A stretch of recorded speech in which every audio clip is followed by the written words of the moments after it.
Hey, Sean, what's going on? Rob Cesternino. Very interested to hear about what happened at this tribal council. Sean, how are you today? Rob, oh my goodness, I'm excited to get into our conversation. It's good to see you and to be speaking with you this morning. Feeling good. Okay, likewise. Sean, so tell me about this exit from the game. Did this happen to be something that you were thinking going to tribal, or was this an idea that happened out of the conversation that you were having at tribal? That's such a good question. I have to paint some context around the decision before, going into that. So my core intention, I wanted to win the $1 million. I wanted to be the sole survivor, but my core reason for going on Survivor was this idea of reclaiming lost time. And that's a very tall order to ask Jeff and the Survivor team to do, to essentially say, hey, rewrite my past for me, please. It's actually impossible. And so there were moments where after losing immunity on Lulu, where I reflected on our loss and, you start to ask those questions of yourself, why are you here? What's your purpose? How did you get here? Where are you going in the game? Just reflecting on that. And I would have like things bubble up from time to time, but I would always push it down, push it down. I'm here to play. Let's go. Like, be strong. And then literally going into tribal council that we saw last night, that's when it kind of hit me where this like revelatory moment happened. And I was thinking, Sean, you don't need this experience to define you. You also don't need to erase your past. You need to embrace your past because it's made you who you are today. And you're proud of the person you are today.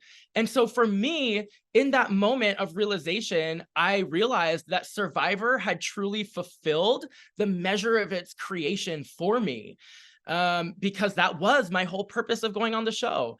And so again, going into tribal, I'm like, push it down, push it down, push it down. I'm here to play. I'm a loyal player for you. I'm a vote that you can take to the merge with you. Sifu, I'll be your pizza. I'll be your burger. Whatever you want me to be, I'll be it. And then Jeff asked that hinge question of, Sean, if this is your last night, what has this experience meant for you? And that was the switch. That was when it all came to a head for me, and like the words, the emotion, everything just came spilling out in a way that it felt uncontrollable to me. It just felt like it was just coming in the way that it did. And so I hope that paints kind of the bigger picture, the broader picture of what led to that moment at tribal council, because I know it must have been so confusing for the viewers. It was confusing for me too. Yeah. So, Okay. So, do you think that if you had had a different experience leading up to that point in the game where it had not just been losing, losing, losing, that if you had had like more momentum to your game to that point, do you feel like you would have made the same decision? Rob, that's such a good question and something that I've reflected on myself over the past many months. And I can say that, yes, I do think it would have been different because it was in those moments of failure where you really learn like who you are and why you're here and what you're doing and your purpose. And so if I had been on a winning streak, I would probably be feeling pretty good and like, oh yeah, like look at me, I got this. And I'd be feeling very confident. And that mindset could have been completely different for me. So Yeah. yeah, I think that's probably pretty accurate. Yeah. How much did the loss of Sabaya affect you? Because I know how close you and she were, and I feel like that it wasn't exactly shown in the show. I talked to her last week. She was wearing the Sean Viver t-shirt. She talked about that you two had a special bond. Did that really affect you a lot after that tribal council last week? Truthfully, it really did. I mean, one, I was completely blindsided. I had no inkling that Sabaya was going to be the vote. So again, kudos to Emily and Caleb for pulling that off. That was masterful. And it was, I mean, I've learned through this experience, I wear all my emotions right here, right on my face. And I was shocked and gutted that Yeah. she left. the game, and that was hard for me. She was my best friend in the game. She was my number one. We had such an amazing connection, and so seeing her go was incredibly hard.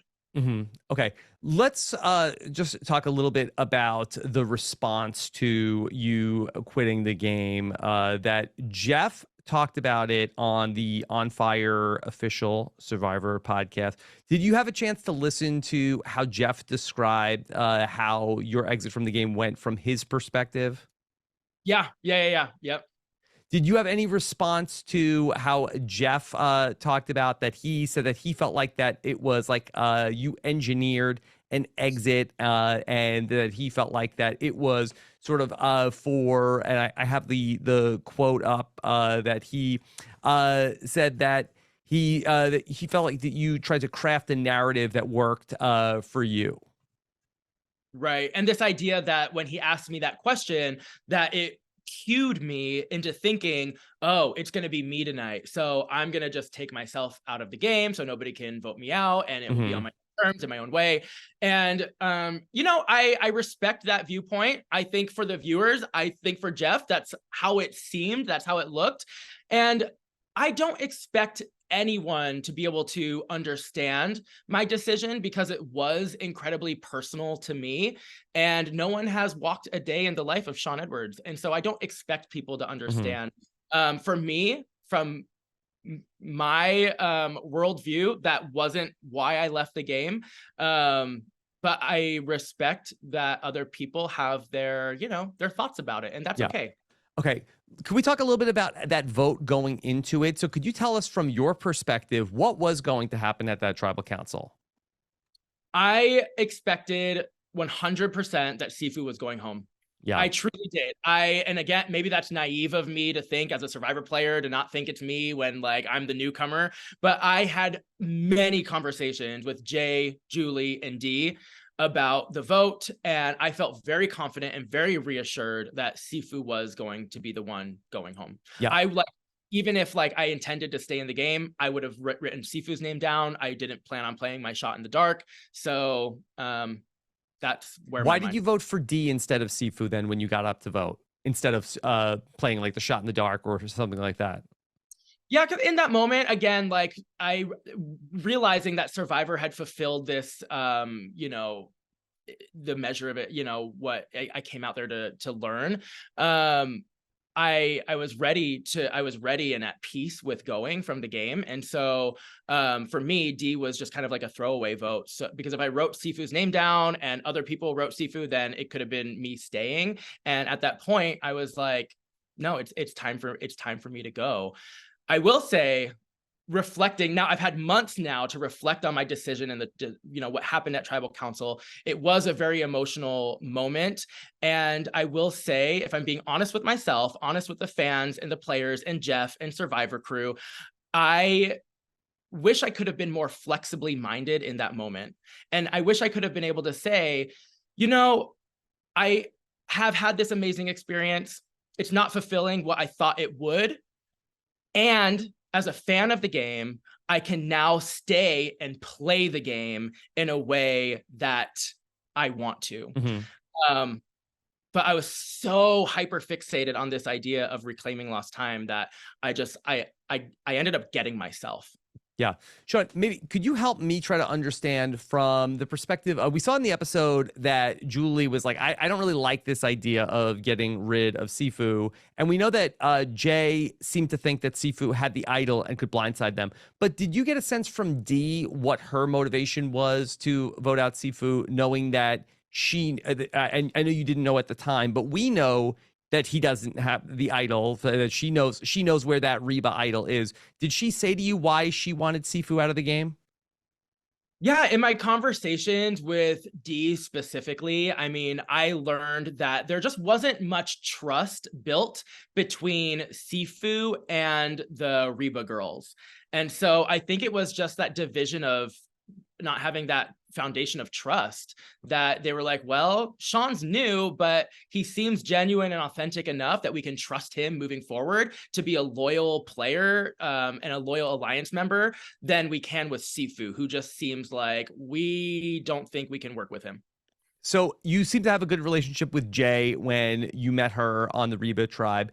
Did you get a sense from her that she felt like that she was kind of on the outs with the rest of the Reba tribe?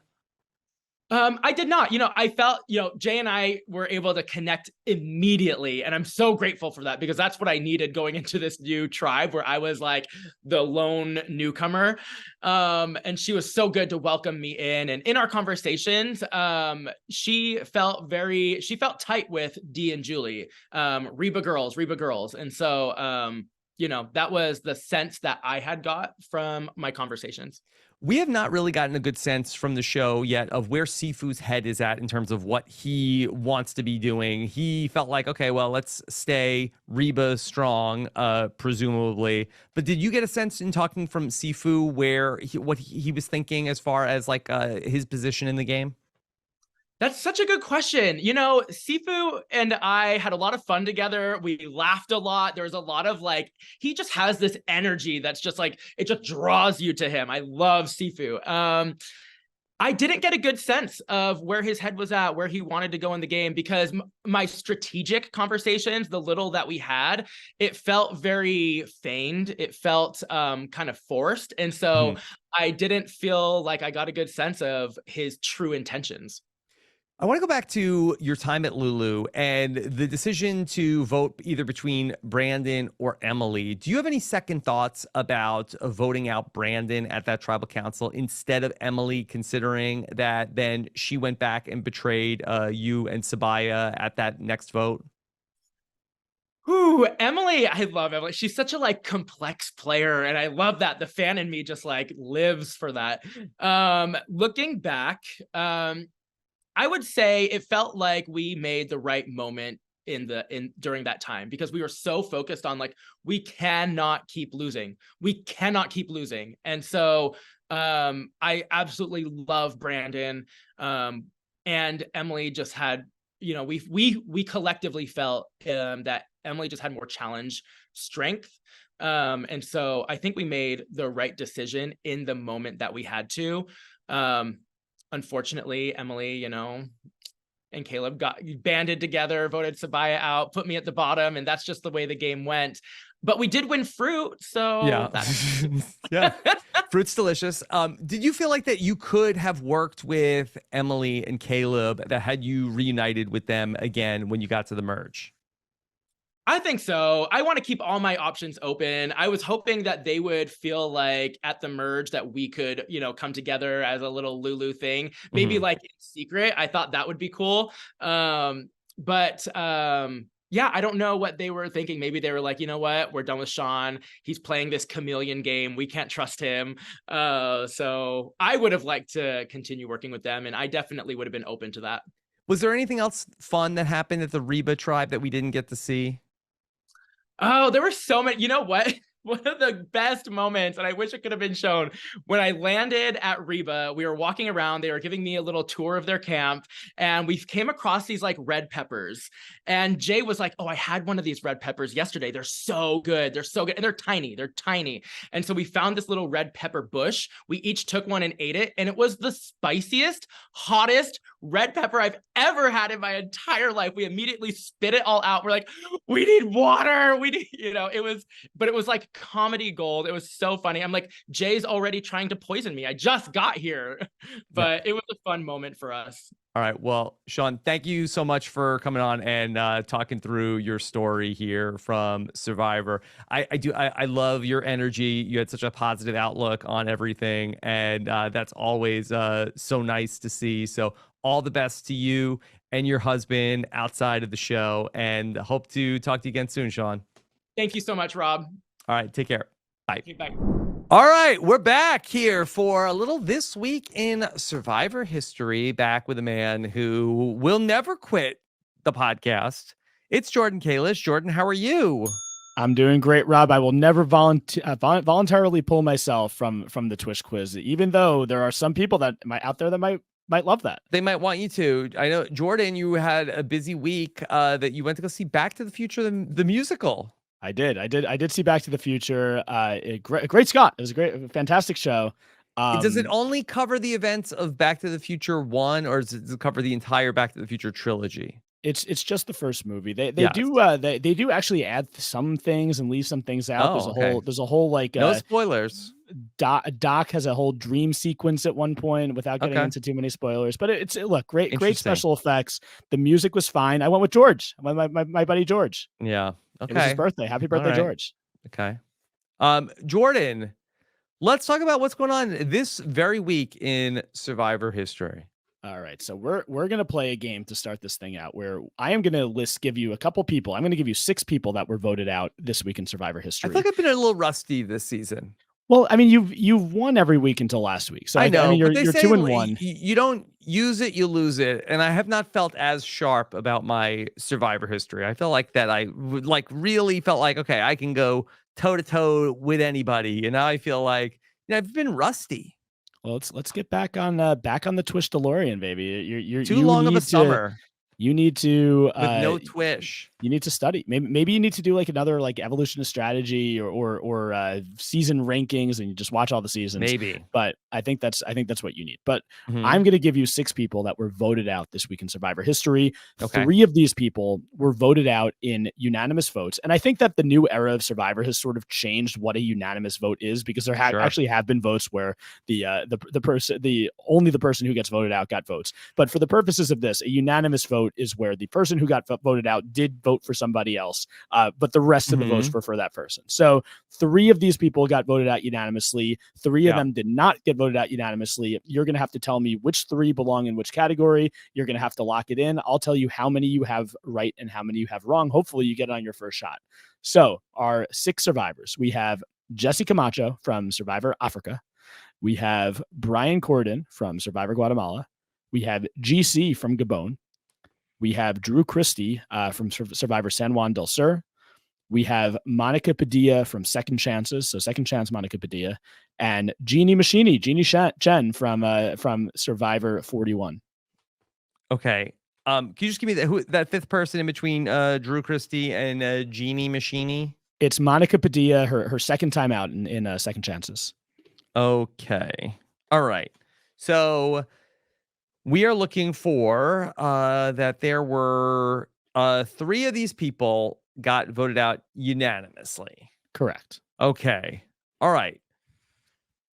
So Jesse Camacho, I do feel like that. I think that there was still a rogue Clarence vote in there. I think that if I recall from some 20 some odd years ago, Big Tom threw a Clarence vote in there and said hey, I still didn't forget about the beans. So I don't think it's Jesse Camacho.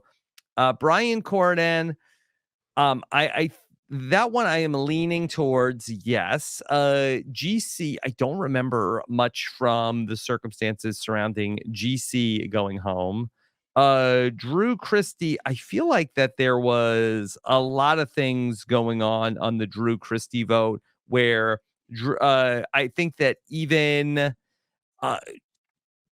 Drew had people that were working with him, so I don't think that was a unanimous vote. Monica Padilla, that was a small tribe. I could see that one being a unanimous vote. I feel like that at that point where they post swap also, where it was 3 tribes and Spencer and Kelly were there. And Jeannie, yeah, I would think that would be one of them. So, all right. So I'm going to say, I'm going to go with Jeannie is definitely one. Okay. So we have Jeannie as a unanimous vote. I'm not going to tell you right or wrong, but I'm writing it down. I think it was down to her, just her and Ricard and Shan. So I think that one is, I feel pretty safe about that one. I'm going to say Brian Corden. That's going to be my second one out of this. And then I'll go with GC. I don't think that GC had too many people that were clamoring to work with him at that point in time. So I'll say Brian C, GC, and Jeannie C.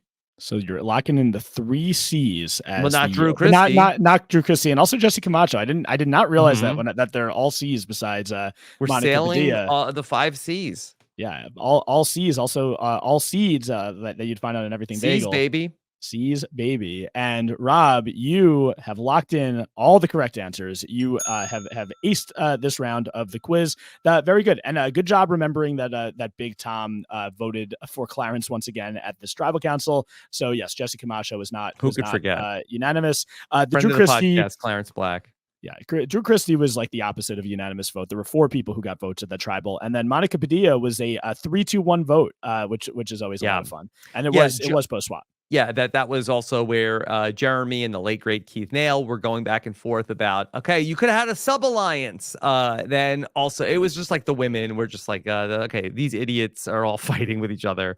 We're just gonna go and take out Drew Christie. Yes, legendary episode of Survivor. The GC one, very similar to the episode that we just watched this week. GC asked his tribe to vote him out, so that was a unanimous vote. Very good. You get the full 6 points on that because you got all 6 people right. So 6 points. Good job. And now we're going to go to Survivor Cook Islands from October 19th, 2006, 17 years ago today. Cowboys Plan Voodoo was the first time in Survivor history that a player spoke about splitting votes to plan against an idol play. Which 2 players did he target when he pitched the plan to Yul?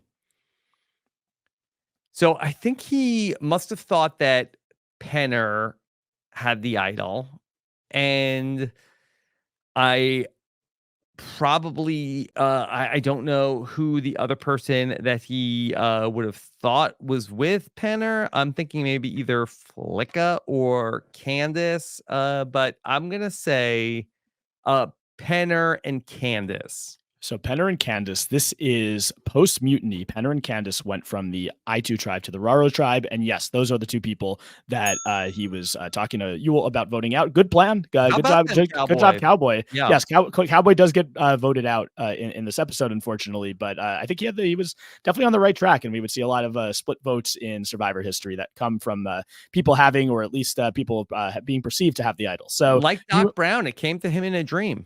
Yes, the flux capacitor.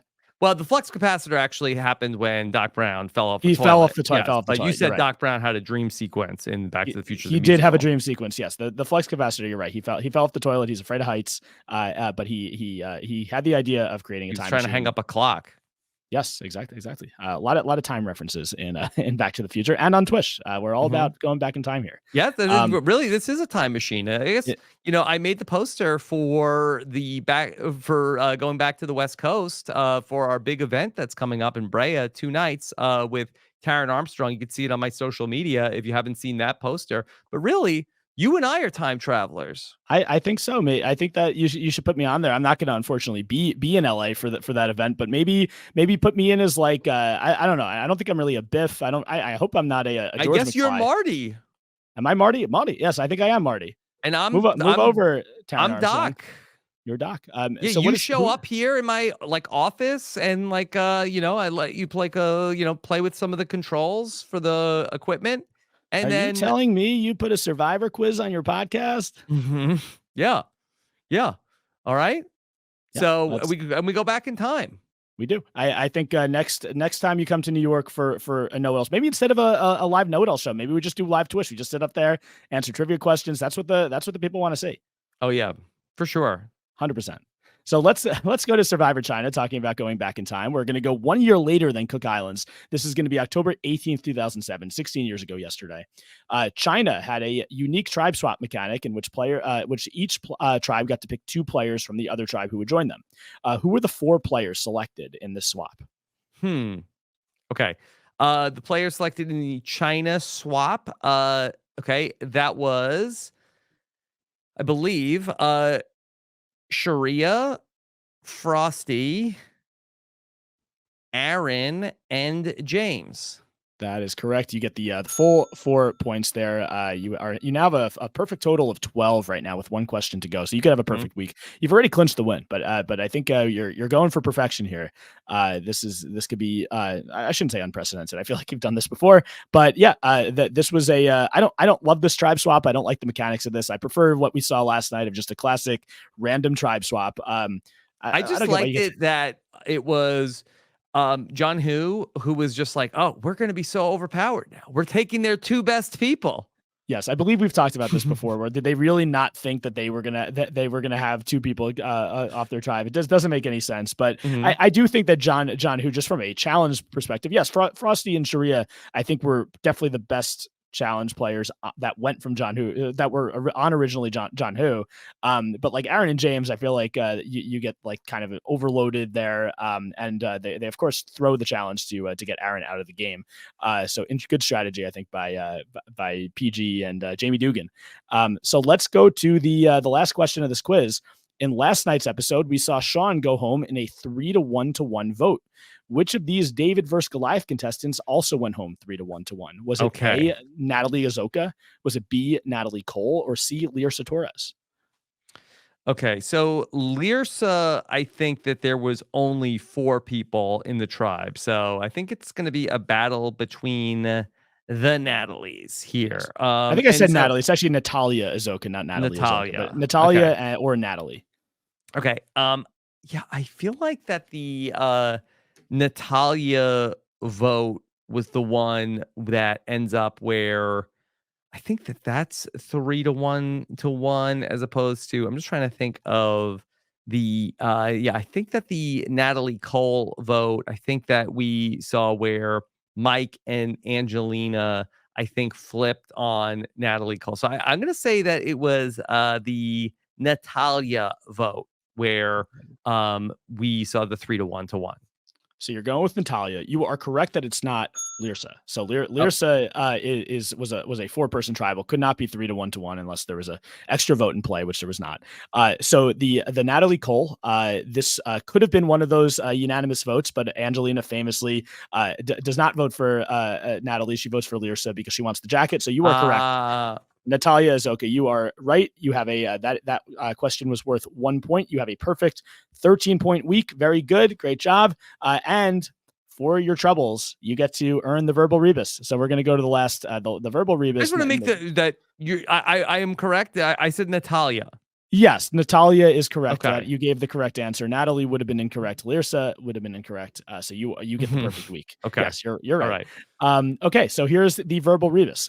The player taken out of the game due to beef jerky gate. Okay, Cal.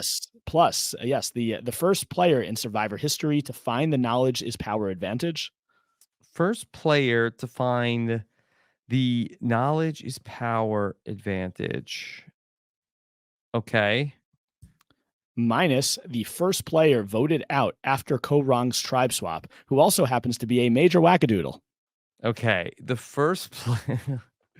Okay. Plus the only player so far who has played on 2 new era Survivor seasons. The first player. Okay, Bruce. Okay, and minus this is the first and last initial of the Tocantins first boot. So the first name and last name, but it's the initial. So you're getting rid of those 2 letters. The first and last initial of the Tocantins first boot.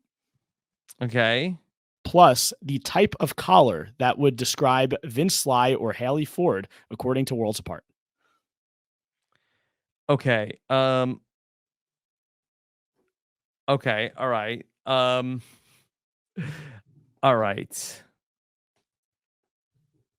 Okay, so I know what the answer is. I just want to make sure. Can you give me the order of operations of the pluses and minuses here? Sure. So let's go. I think we should answer it question by question. So, you already said the player voted out. Yes, was Cal. And then we have Liana.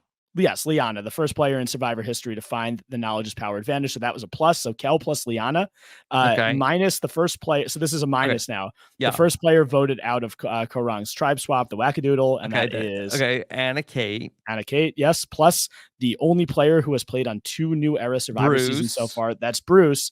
Minus the first and last initial of the Tocantins first boot. That is. Okay, Carolina Eastwood. So Bruce Eastwood. minus CE. So we have the brew. Plus the type of collar that would describe no collar. Okay, no collar. So who do we have? The great Kelly Bruno. Yes, Kelly Bruno, Survivor's first ever amputee from Survivor Nicaragua. She was voted out this week in Survivor history. Not Survivor's first amputee, actually. Yeah. But I believe she was the first above the knee amputee. Or is that Noel? Okay. I don't remember. We don't. Let's. You know what? Unless we have it all written down. Let's not get it there. Yes, Chad was let's the just first. call her the great Kelly Bruno. The great Kelly Bruno. Yes, who was tackled by Okay. Nyanka at one point. Yes. Okay. Jordan, you've done it again. All right. Yes. Jordan, I know you're, I'm sure, especially excited after Sunday when the Jets got to 3-3. Yes, we beat the Eagles, beat the defending Super Bowl loser.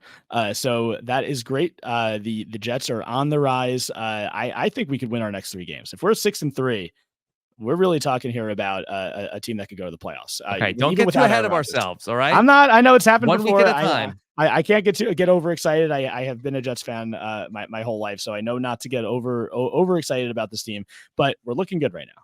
Okay. All right. We're looking good right now for the Jets, looking good for this Survivor season. And so, Jordan, thank you for being here with us once again. I will have on Thursday afternoon the Survivor Know-It-Alls with Stephen Fishback coming up. That's going to be at 2 p.m.